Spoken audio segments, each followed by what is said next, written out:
আসসালামু আলাইকুম, বিসমিল্লাহির রহমানির রহিম। আজকে অনেক কিছু রান্না করব। আজকে আমার ছেলের মাদ্রাসায় হুজুরদেরকে খাবার দিতে হবে, তাই আজকে আমার ছেলের পালা, আর তাই আমার ছেলে আজকে খাবার নিয়ে যাবে। আমি অনেক কিছুই রেডি করেছি, এখন একে একে আমি সব কিছু রান্না করে নেব। যেহেতু আমার এক চুলা, আর এক চুলায় আমার রান্না করতে অনেক সময় লাগে। তো প্রথমে আমি ক্যাপসিকাম দিয়ে মুরগির মাংসটা বসিয়ে দিলাম, আর এই দিক দিয়ে বাজার থেকে আপনাদের ভাই ছোটো মাছ আনছে, আর গরুর গোস্ত আনছে, অনেক কিছু আনছে। এখন আমি ছোটো মাছগুলো পলিথিন থেকে বের করে তারপর কেটে নেব।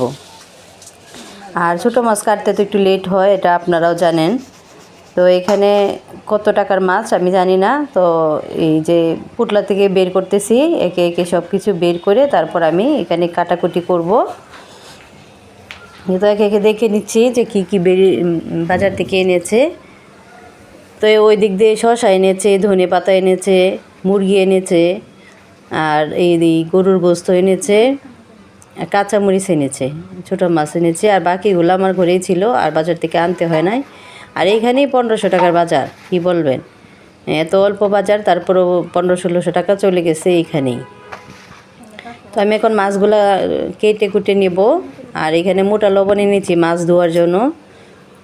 তো এখানে যে দেখেন আমি মাছগুলা কেটে নিচ্ছি, আর মাছগুলা একদম ঝলঝলা ছিল, এতটাও সময় লাগেনি কাটতে।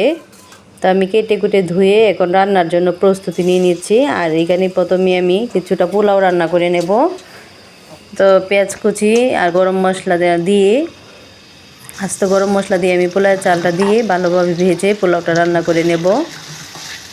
যেহেতু বছরে একবার হুজুরদেরকে মানে আনুষ্ঠানিকভাবে খাবার দিতে হয়, তখন অনেক কিছুই দিতে হয়। আর এমনিতে মনে করেন আপনাদের মন খুশি, যে যেমন পারে ওই রকমই দেয়।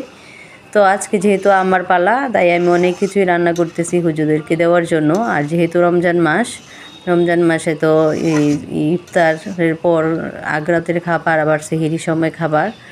তো এখানে দেখেন পোলাওটা রান্না শেষ, এখন আমি গরুর গোস্তটা বসিয়ে দিচ্ছি।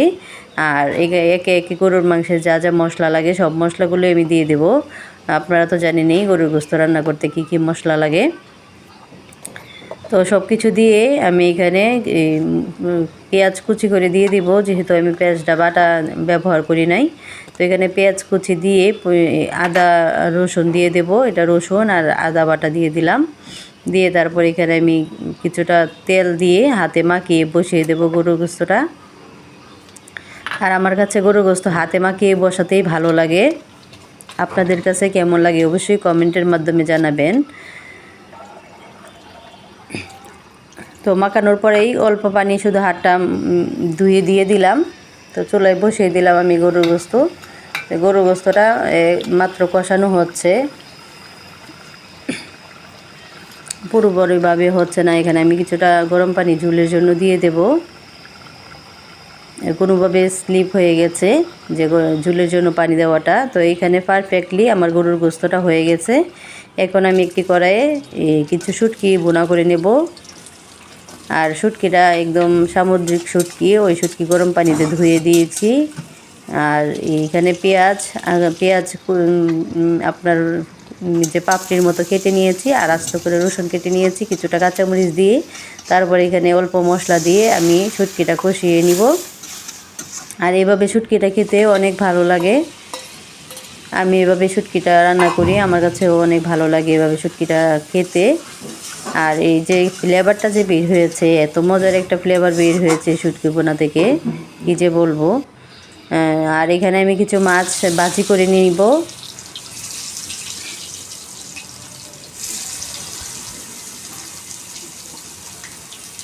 তো মাছ ভাজিটা শেষ করে আমি আবার যে টমেটো দিয়ে ছোটো মাছটা ভুনা করে নেব, তাই টমেটো আর পেঁয়াজ কুচি দিয়ে দিলাম। একে একে হলুদ গুঁড়া, মরিচ গুঁড়া, ধনিয়া গুঁড়া, জিরা গুঁড়া, পরিমাণ মতো লবণ দিয়ে তারপর অল্প পানি দিয়ে আমি মশলাটা কষিয়ে নিব।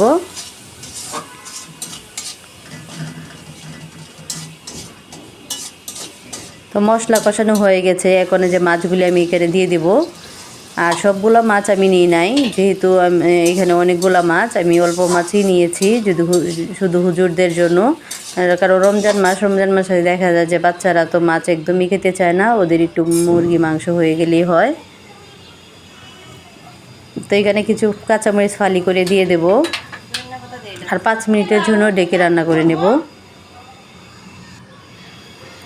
দেখেন আমার এই যে মাছ বোনাটা হয়ে গেছে। এখানে আমি কিছু ধনেপাতা দিয়ে দিলাম কুচি করে। আমার ভিডিওটি কেমন লেগেছে অবশ্যই আপনারা কমেন্টের মাধ্যমে জানাবেন, আর আমাকে সাপোর্ট করবেন, আমার পাশে থাকবেন এবং সবাই ভালো থাকবেন, সুস্থ থাকবেন সেই শুভকামনা জানিয়ে বিদায় নিচ্ছি। আল্লাহ হাফেজ।